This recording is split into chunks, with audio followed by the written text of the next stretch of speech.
তো বন্ধুরা কেমন আছেন আপনারা? অবশ্যই আমাকে কমেন্ট করে জানাবেন। তো এখানে আমি নাচানাচি করছি এই কারণে, কারণ আমার ভাইয়ের বলা কথা আবার সত্য হয়ে গেছে। কেননা আমি এখানে গতকালের নিউজ দেখেননি, যান এক্ষুনি গিয়ে দেখাচ্ছেন, লিঙ্ক আপনারা এখানে দেখতে পেয়ে যাবেন, বাট এখন না, ভিডিওটা কন্টিনিউ করার পর দেখতে যাবেন, কেমন? আচ্ছা, এখানে না পেলে আমি ডেসক্রিপশনে দিয়ে দিচ্ছি, কোনো টেনশন করার দরকার নেই। ভিডিও শেষ করে এই ভিডিওটা অবশ্যই গিয়ে দেখে আসবেন, অনেক ইন্টারেস্টিং নিউজের ডিটেলস আপনারা সেই ভিডিওতে দেখতে পেয়ে যাবেন। তো সেই ভিডিওতে আমি আপনাদের জানিয়েছিলাম যে আমার ভাইয়ের লিক্স দিচ্ছে এরকম যে পোকো X3 মেবি 22শে সেপ্টেম্বর ইন্ডিয়াতে আসবে, আর এটা কোনো কনফার্মেশন তখনও পর্যন্ত কিন্তু ছিল না, বাট এটা 22শে সেপ্টেম্বরেই লঞ্চ করাবে ইন্ডিয়াতে, অফিসিয়ালি এটা কনফার্ম হয়ে গেছে। নাচো!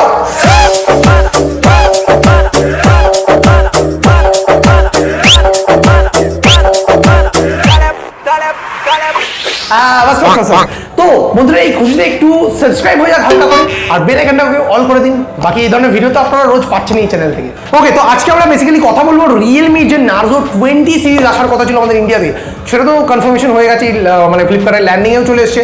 সেটার এখন স্পেসিফিকেশন কেউ বলতে পারছিল না গো। এবার আপনাদের কিছু জন আছে যাদের আগে থেকে খাওয়া অভ্যাস রয়েছে, তো তাদের জন্য আমি নিয়ে চলে এসেছি একদম 100% অ্যাকুরেট স্পেক্স, যেগুলো 20 and 20 এর মধ্যে পাবেন আপনারা। তো 20 Pro যদি কনফার্ম কোনো লিক লঞ্চিং এর আগে হয়, তাহলে সেটার উপরে একটা ভিডিও আপনারা এই চ্যানেলে পেয়ে যাবেন। তো এই দুটো ফোনকে আজকে বাজারের মাঝখানে দাঁড়িয়ে নাচ বসন্ত নাচ করাবে। আপনারা রেডি? চলুন।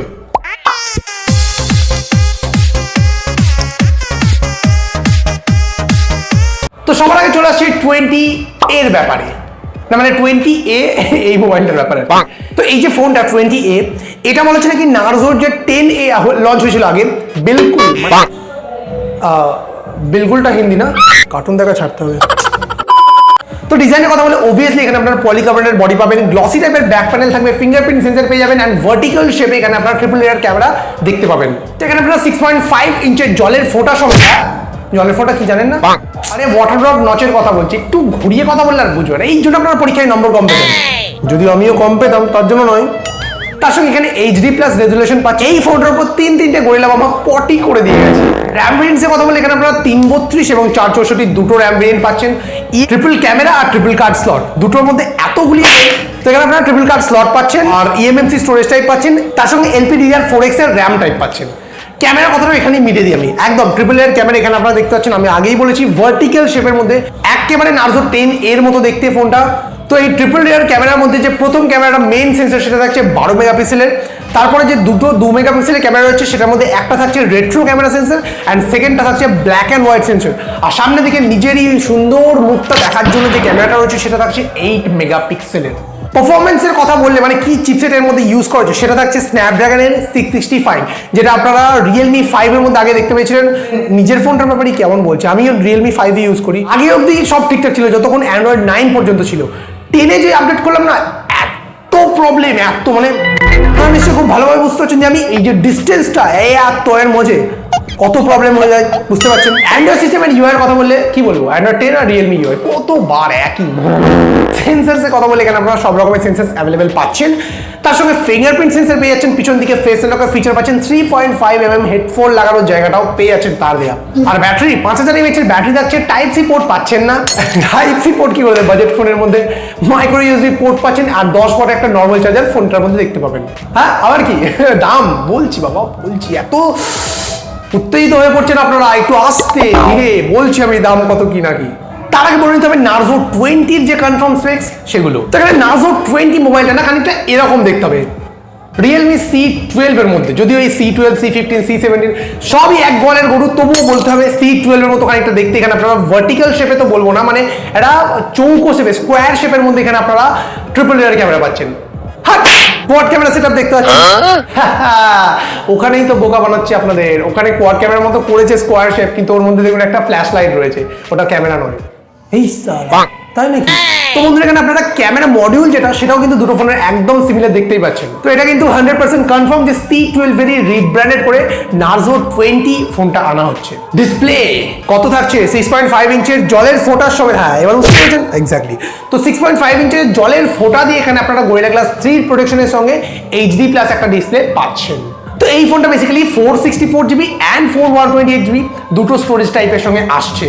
আর ওই ট্রিপল কাট স্লট ইএমএমসি ওগুলো সব ওই আগের ফোনটার মতো সেম টু সেম। পারফরমেন্স কি থাকছে তাই তো, তো মানে পারফরমেন্স যেটা থাকছে এখানে মিডিয়াটেকের হেলিও G85 দেওয়া হচ্ছে, যেটা কিনা 12 ন্যানোমিটারের টেকনোলজি দিয়ে তৈরি হয়। এই চিপসেটটা বেশ ভালো একটা স্টেবল চিপসেট আপনারা এখানে বলতে পারেন। আর এই চিপসেটটা আপনারা এর আগে Redmi Note 9 এর মধ্যে আপনারা দেখতে পেয়েছেন, শুধু 9 যেটা 12,000 টাকা দাম আর কি। তো ওভারঅল কিন্তু বাজেটের মধ্যে একটা ভালো চিপসেট আপনারা পাচ্ছেন এখানে। আচ্ছা ক্যামেরার ব্যাপারে আমি কি বলবো, আমি তো ক্যামেরা অর্ধেকের বেশি বলে দিচ্ছি, শুধু সেন্সরগুলো আমি বলে দিচ্ছি কেমন। তো যে মেইন সেন্সর সেটা থাকছে 48 মেগাপিক্সেলের, আর স্যামসুং এর সেন্সর ইউজ করা হয়েছে। সেকেন্ড ক্যামেরাটা থাকছে 8 মেগাপিক্সেলের একটা আলট্রা ওয়াইড অ্যাঙ্গেল ক্যামেরা, আর লাস্ট যে ক্যামেরা সেটা থাকছে 2 মেগাপিক্সেলের একটা ম্যাক্রো ক্যামেরা। আর এই যে 4 নম্বর আপনাদের চোখের ভুল, এটা কোনো ক্যামেরা নয়, এটা হচ্ছে ফোনের ফ্ল্যাশ লাইট। Android 10 আর Realme UI মাস্ট, ওটা আমি কিচ্ছু বলবো না। সেন্সরসের কথা বললে এখানে আপনারা সব রকমের sensors plus fingerprint sensor, face unlock, 3.5mm সব পাচ্ছেন, ওগুলো নিয়ে কোনো অসুবিধা নেই। ব্যাটারিটা বলে নিই 6000 mAh একটু বড় ব্যাটারি পাচ্ছেন, মাইক্রো USB পোর্ট পাচ্ছেন, অ্যান্ড 18 ওয়াটের ফাস্ট চার্জার বক্সের মধ্যে আপনারা পেয়ে যাচ্ছেন। তো এগুলো তো গেল 20 and 20 এর কথা। এবার আমরা কথা বলে নিই 20 Proর ব্যাপারে। তো এর ব্যাপারে একদম ডিটেলসে কিছু জানা যায়নি, বলা হচ্ছে নাকি এখানে মিডিয়াটেকের হেলিও G95 এর এই ধরনের কিছু প্রসেসর পাবেন আপনারা। আর ব্যাকের ডিজাইনটার দিকে যদি আপনি তাকান 20 Proর, তাহলে এটা কিন্তু অনেকটা সিমিলার Realme 7 এর মতো। তো আমারও ধারণা, আর অনেক জায়গা থেকে লিক্সও যেটা পাচ্ছি সেটা হচ্ছে সেম টু সেম আপনারা এখানে ফোন আবারও পাচ্ছেন, রিব্র্যান্ডেড করা হবে। হয়তো কিছু ডাউনগ্রেড করে দিল Realme 7 থেকে, এটাই যা মানে ওই Realme 6i টাইপের যেরকম ক্যামেরা ডাউনগ্রেড করে দিয়েছিল সেই ধরনের কিছু হয়তো এখানে ডাউনগ্রেড করে আপনাদের সামনে 20 Pro নামে আপনাদের জন্য এনে দেওয়া হবে। অনেক কিছু হলো, এবার প্রাইসটা বলে দেবো, তাই তো? তো দেখুন প্রাইসটা আপনাদের মনে রাখার সবচেয়ে ভালো উপায় হচ্ছে, আমি আপনাদের বুঝিয়ে দিচ্ছি না, আপনারা ভুলবেনই না। তিনটে ফোন, সব থেকে ছোট হচ্ছে Narzo 20A, এটা Narzo 20A, Narzo 20, Narzo 20 Pro। Price point কিভাবে মনে রাখবেন, Narzo 20A বলা হচ্ছে নাকি 9 থেকে 10,000 মধ্যে আসতে পারে, 20 11 থেকে 12,000 মধ্যে আসতে পারে, আর 20 Pro 13 থেকে 14,000 মধ্যে আসতে পারে। তো 20 and 20 Proটা তো একদম কনফার্ম, আমি আপনাদের পুরো লিক্স অ্যান্ড স্পেক্স সব বলে দিয়েছি, প্রাইসও বলে দিয়েছি। বাট 20 Proটা নিয়ে একটু কনফিউশন রয়েছে, সেটা যদি লঞ্চিং আগে ক্লিয়ার হয়ে যায় আবার একটা ভিডিও আপনারা এই ব্যাপারে পেয়ে যাবেন। তো ব্যাস বন্ধুরা, আজকের ভিডিও থাকছে এই পর্যন্ত। আশা করছি আপনারা ভিডিওটা মন দিয়ে দেখেছেন আর ভালো লেগেছে আপনাদের ভিডিওটা। আর আজকের মতো